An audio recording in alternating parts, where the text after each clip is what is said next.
In this video, I will be using the gateway process document to orient ourselves in the context of samsara and how this relates to the Greek language Aion, Ouranos, and Aidios.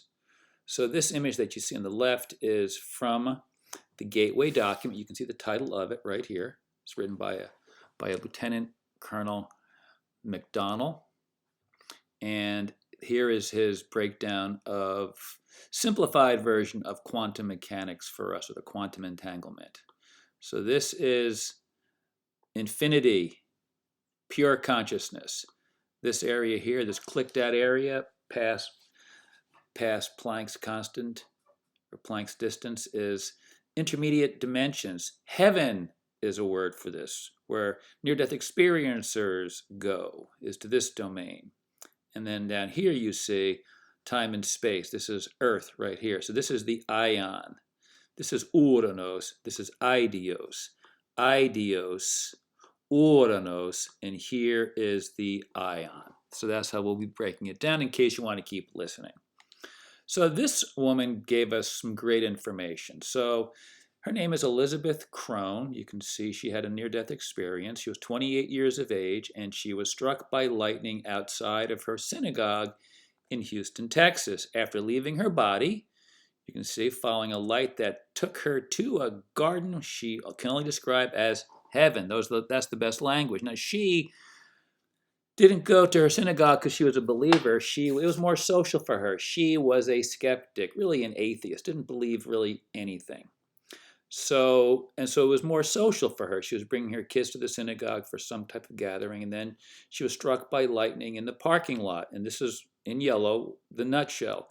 She was taught quantum physics, I'll read it in a couple of seconds, and was told by the fellow true self that guided her, that she called God, that you can stay here, but you'll have to go back and start over to finish your plan. Yes, so let's look at this transcript. There was an extensive conversation about quantum physics, and I totally understood it there when I was out of my suppressive turd machine, but here I don't know anything about quantum physics. I can't wrap my head around it here. Being here in the time-space continuum, in the Aion, is like being in a bowl of pea soup. It's so murky and heavy and difficult. That's life here, which is why think about Buddhism, the first of the noble truths. Life is suffering, right? Dealing with suffering is heavy and difficult and murky.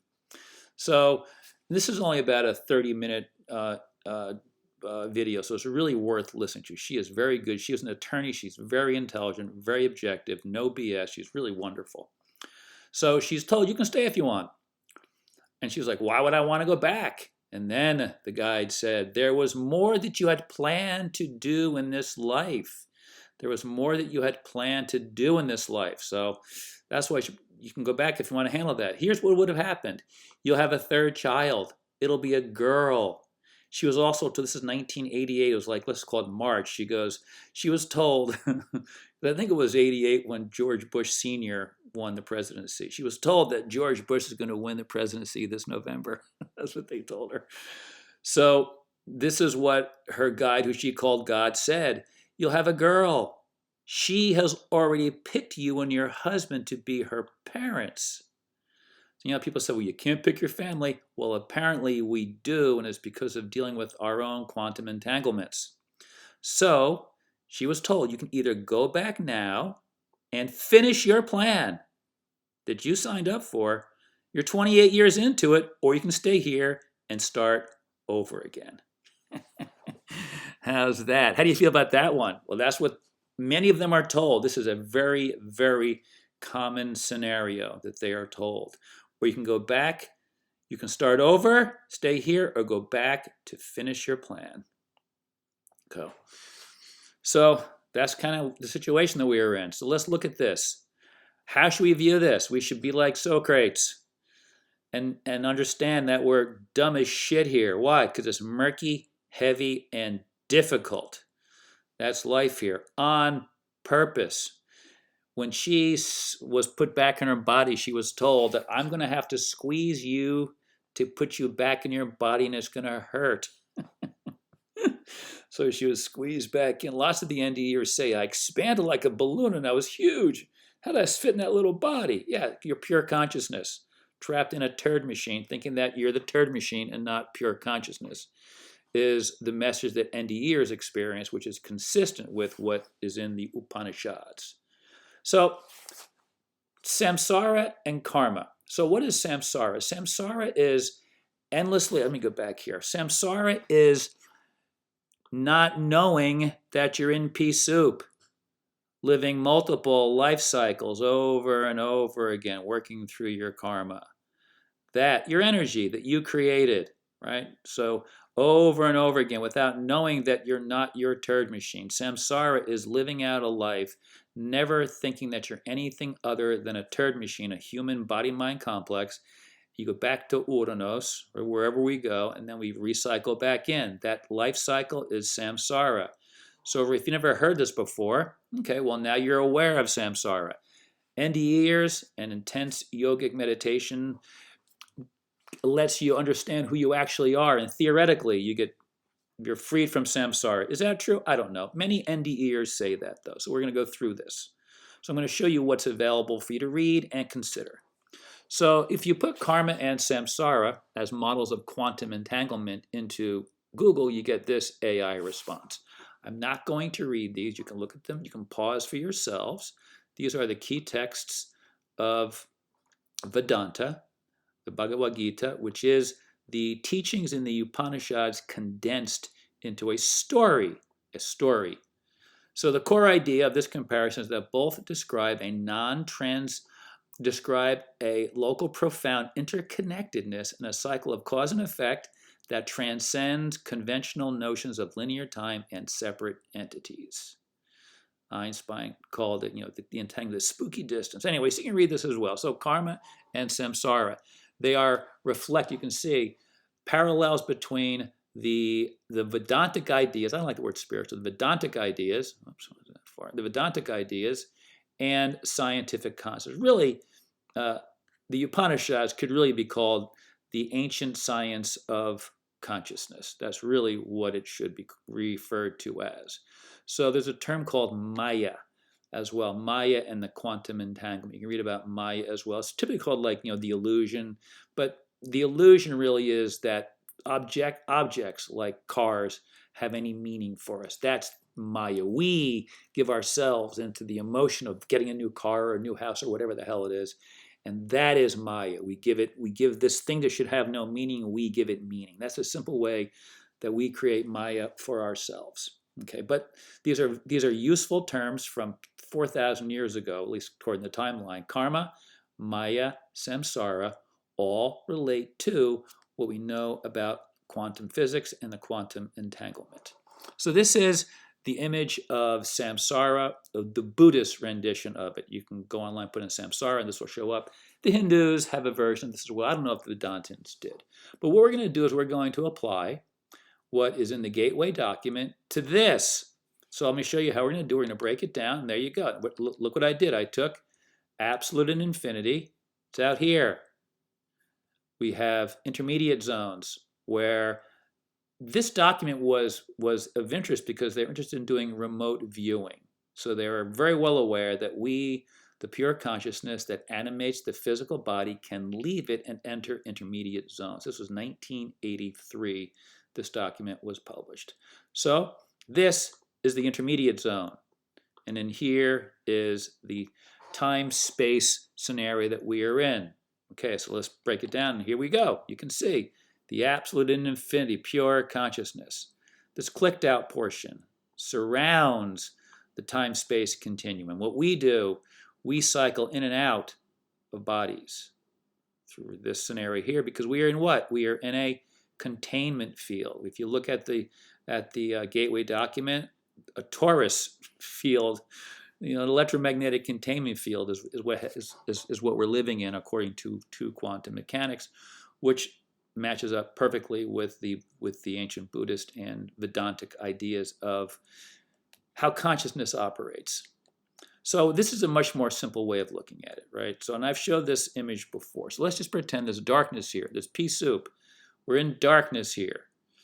So this is a time-space, carbon-based ion that we are in. I'll show you why we use the word ion in a couple of seconds. Because ion means a limited period of time, an age. That's the language. It's used in the Bible, misunderstood by Christians. So this would be Ouranos, the immediate clicked-out, non-carbon-based dimension. There it is. And this is beyond this dimension is the absolute in infinity, which Schrodinger's, why he said Atman equals Brahman. This is his book, Schrodinger, What is Life?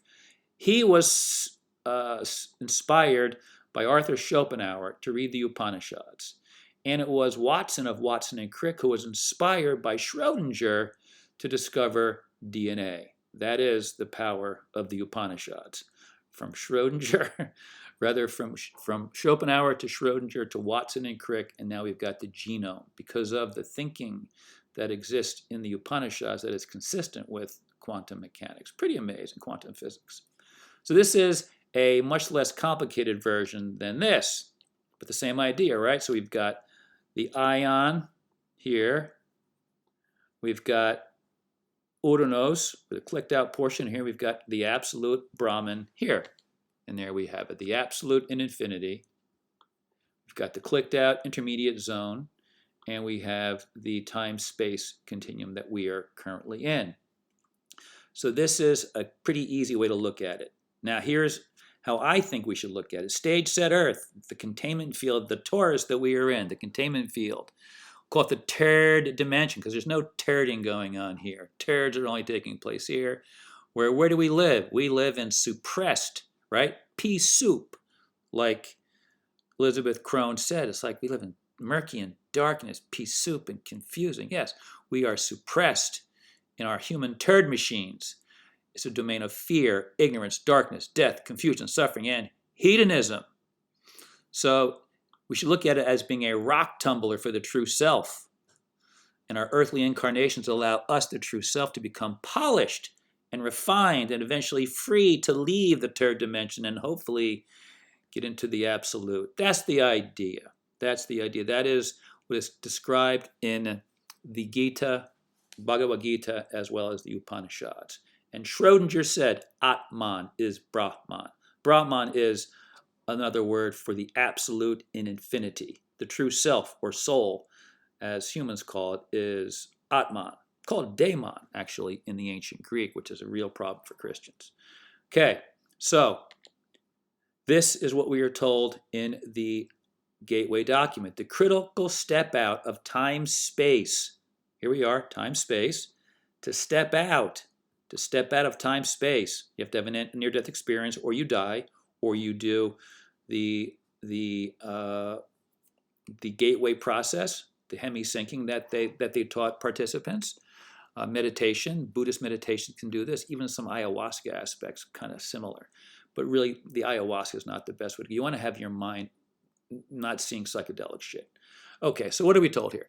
The critical step out of time-space occurs when the speed of oscillation drops below 10 to the negative third centimeters per second, Planck's distance. To use the words of Bentov, quantum mechanics tells us that when distances go below Planck's distance, we enter, in effect, a new world. We enter a new world. That's exactly right. NDEers enter the new world. That's where they go. And the holy shit, I'm not my body. And that's when they have their experiences and come back and they change their lives completely. Completely, many do. So this is what NDEers learn. They learn about the third dimension when they're out. And this is the goal of the hemi-syncing via the gateway process. And it's the purpose of yoga is ultimately to know your true self. It's not to like do hot yoga and get in shape, although that's not a bad thing either. So here's the best way I think for us to look at this is. I'm going to give you the spinning wheel of samsara from the Buddhists in a couple of seconds. But here's what I think. This is what true selves learn during their near-death experience. They learn to behave as described in these books. And the information that they learned about quantum mechanics, for example, the way Elizabeth Crone, well, that would have been in these books.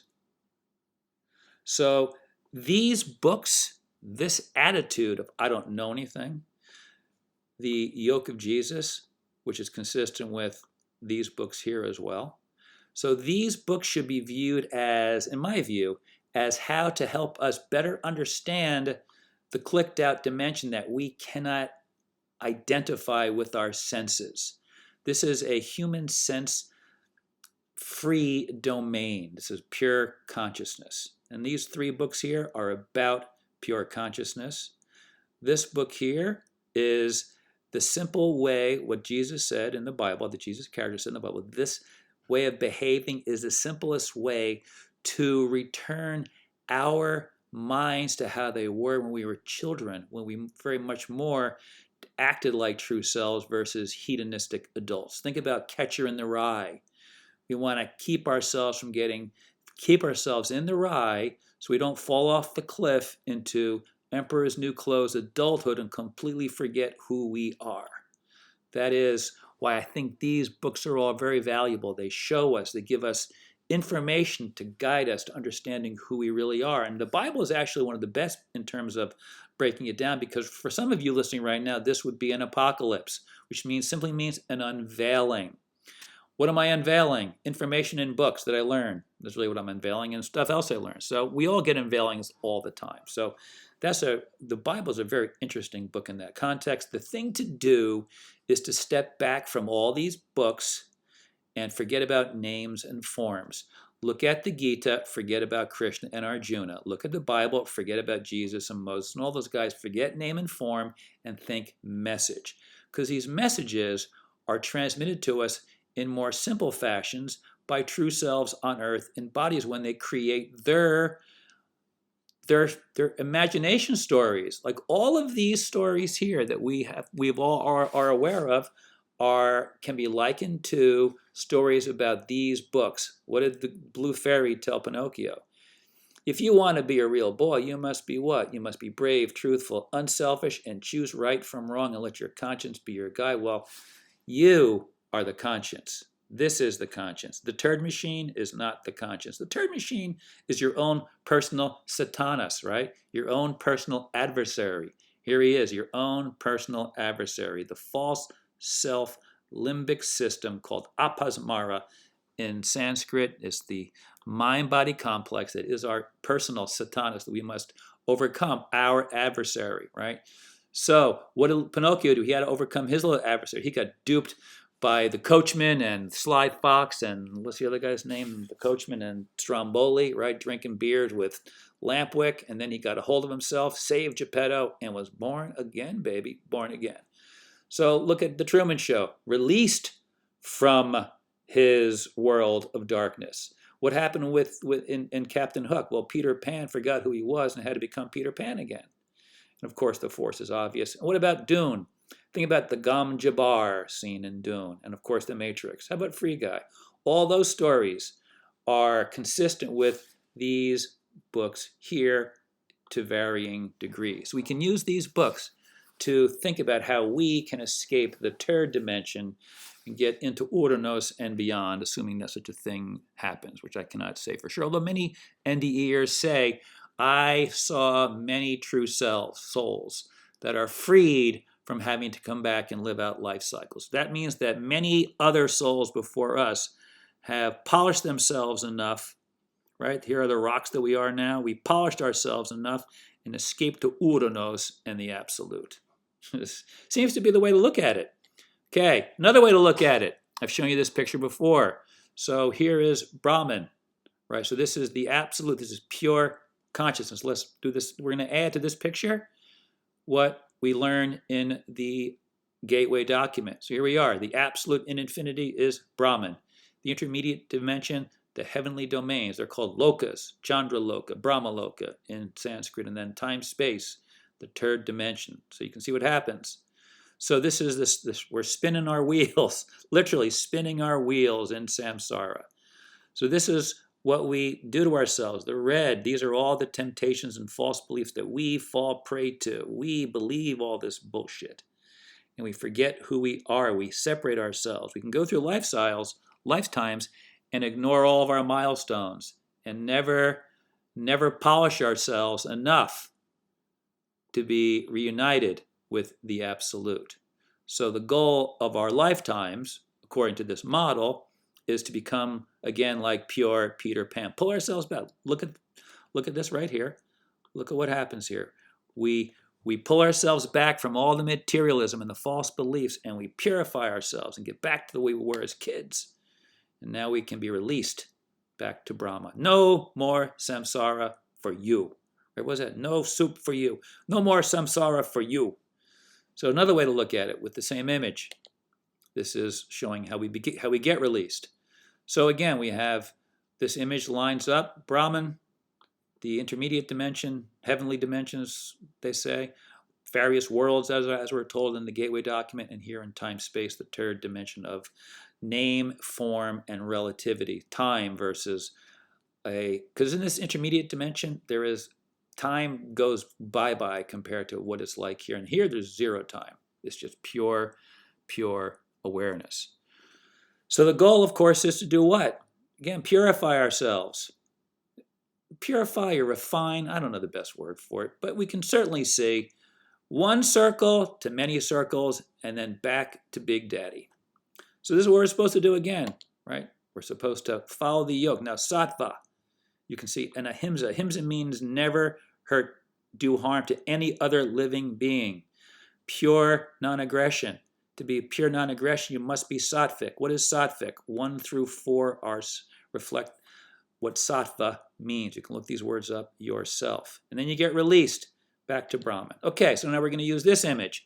Way more complicated. So this is the third or fourth way I'm doing this, I guess, right? The third way I'm explaining this.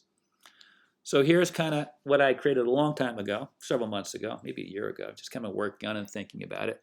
Trying to blend what I've learned to show how people's ideas are really good. Like, for example, this is Jason of Archaics. He thinks that we're in a 7,000-year Aion. That would be the language. 7,000 years before a reboot is what he thinks. Is he right? I don't know. But the point, though, is that this is a definite period of time, and that's what Aion means. Aion does not mean eternal life. It means a limited time period. That is what Aion means. So we are in the Aion now. When our current turd machines die, we go to Ouranos, and then we come back in. We cycle. So notice what I put here: the voice, the vox of escape. This is the mindset of escape. I know nothing. Now, obviously, by doing all this, I know something, but I don't know. I only know what I know, right? So this is what the best way for Socrates, that look is, look forward this way and figure out what you don't know. Because over here, what you do know, who cares? We want to build on it. So we have this voice of, I don't know, and we're going to engage the yoke of Jesus, and if you choose, and it's consistent with the Gita. So here are the voices that we have of escape, as I showed you previously in that more three-tiered version of things. So here's what it looks like. You can see now how I place this in. So we've got the Aion, we've got Ouranos, we've got Aidios, and here you can see Aion, Ouranos, Aidios. So Brahman, absolute, and you have your 7 lokas is what we have in Vedanta or Hinduism, and the lokas include the Aion and Ouranos. So we have the Aion, Ouranos, and Aidios from the ancient Greeks, which is in the Bible. So that's kind of how we're blending all this. We can blend Vedanta, ancient Greek, Bible, quantum physics, with a Buddhist rendition of samsara that resembles the Hindu rendition. And here we are in the Aion, the domain of Maya and samsara. It is the time-space continuum that we are in. When you're out in Ouranos, between births, it's timeless. And you only need to be there for a couple of seconds. My near-death experience was short-lived, but for 2 seconds, it was completely, not 4 seconds, really 2 long 2 seconds of timelessness. When you experience 2 seconds of timelessness, it feels like it's way more than 2 seconds. And when you come back in, there's a time delay. Most NDEers, or many of them, will tell you that they've got time issues because of being aware of the timeless state. There's a blend that takes place. But we are in a domain of Maya and samsara. This is the language of Vedanta, time and space. So Here is Aion and Gaia. Gaia is Mother Earth. Aion, you can see, he stands in a zodiac. It is purely about earthly time. Time and space is the Aion and Gaia. Okay. So here's what you can see from Perseus, Greek word study tool, where I take the word Aion and put it into the Greek word study tool. What do we see? One's lifetime, this present world, an era, an epoch, an age, like Jason of Archaics thinks it's 7,000 years. I don't know, right? Socrates, how the hell do I know? I don't know. I just know that we are in the Aion based upon what these words mean. Gaia is clearly Mother Earth. And we think this is what it is. Like, we think that there's this afterlife. This is like that emphasizes Earth life as the important place. It's ridiculous. It's the horrible view to take place. This is temporary. This is like a dojo for the true self. So this is what we're told in the Gateway document. There are intervening dimensions. Since the absolute is conscious energy in infinity, without boundaries, it occupies every dimension to include intermediate and the time-space dimension in which we have our physical existence, but we cannot perceive it. We cannot perceive what? We cannot perceive conscious energy because our human nervous systems lack interoceptors and exteroceptors to sense pure consciousness. That is the challenge. That is the nature of the dojo that we are in the Aion. Now, this language came out in 1983 in the Gateway document produced by the Army that was released by the CIA in 2003. Now, this language right here is identical to the language in the Gospel of Thomas. You want to see? Where is my Gospel of Thomas? Here we go. The kingdom of the Father, Brahman, or the Absolute, is spread out upon the earth, and men do not see it. So you see, we've got, on the left side, we've got the Gateway document that is consistent language with the Upanishads and the Gita. And of course, over here on the right side, we've got the Yoke of Jesus and we've got the Bible, both very valuable at understanding the nature of our situation. They describe it nicely. They're very, very complementary information. So let's look more at kind of how this would flow through us getting out of the Aion and Ouranos and into Aidios, or the Absolute. So remember, this was the other image that I gave you before for orientation. And this is what I showed before I gave you that other kind of scenario. I'm not going to stop and start this video because I don't have that function. So here's how it looks though. So the goal is to get into Aidios. So we are currently in the Aion, living in darkness. We are supposed to be true selves. Now the mind here is the mind-body complex. All of our desires, goals, all the earthly things, the attachments that we have. We are supposed to be like Shiva and be true selves. And if we get through, and if we work through the Aion as the true self, we can be released. Notice up here, the sphincter of moksha. Moksha means to be released from samsara. So I call it the sphincter of moksha. And we get to the sphincter if we embrace Matthew 18:3, according to the Bible, because that is what? You will never enter the kingdom, right? The real kingdom, unless you become guileless like a child, which means you become the pure self again. So this attitude here is the attitude of the pure self. If I don't know it, I don't know shit, is the way Socrates did it. Okay, so let's look at what happens. So this is us. Imagine that the red line that you see going around the true self and the dangling modifiers, that's the body, the red. I, the true self, am in the red body, living in the Aion. What are these things? These are my dangling modifiers, my karmic dojo lessons that I must relive. Remember what Elizabeth was told. You can stay here now, but you got to go back. To go back to do what? To handle the plan, part of which is getting rid of your dangling modifiers.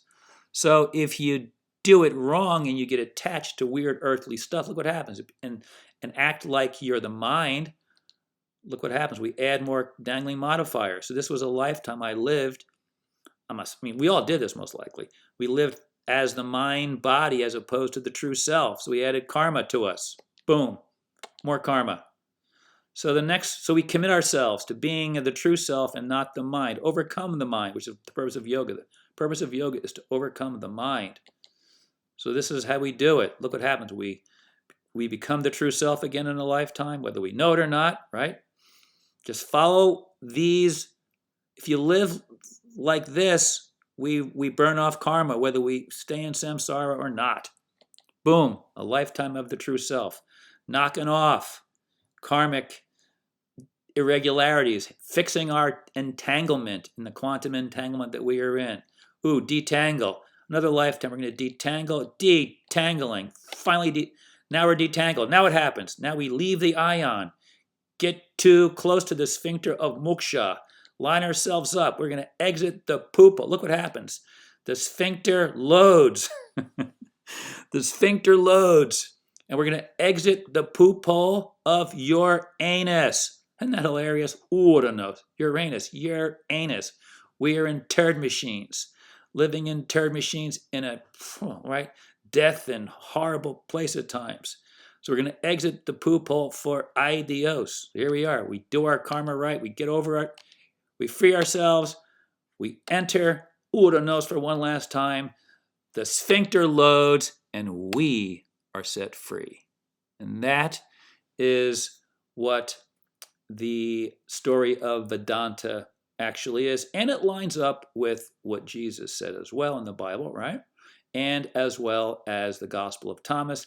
And it lines up as well with quantum physics. I'll do more videos on all of this, but this is kind of how I wanted to intro this because a lot of people made some comments hoping for more information about the gateway. Now, I think this is the last image of this video. Let me see if it is or not. Oh, all right. Yeah, there we go. So this is where we started, and this is where we end, right? So we are in the Aion. Whether Jason is right or not, don't know. But we are definitely in the Aion. And you saw what Elizabeth Crone says. You can. So she was told, you can stay here or go back in and finish your plan. And so back in she went. Because the goal, once again, is to load that sphincter of moksha and be freed. Anyway, so I'm going to end it here. This video, I'll do more on this topic as time goes on.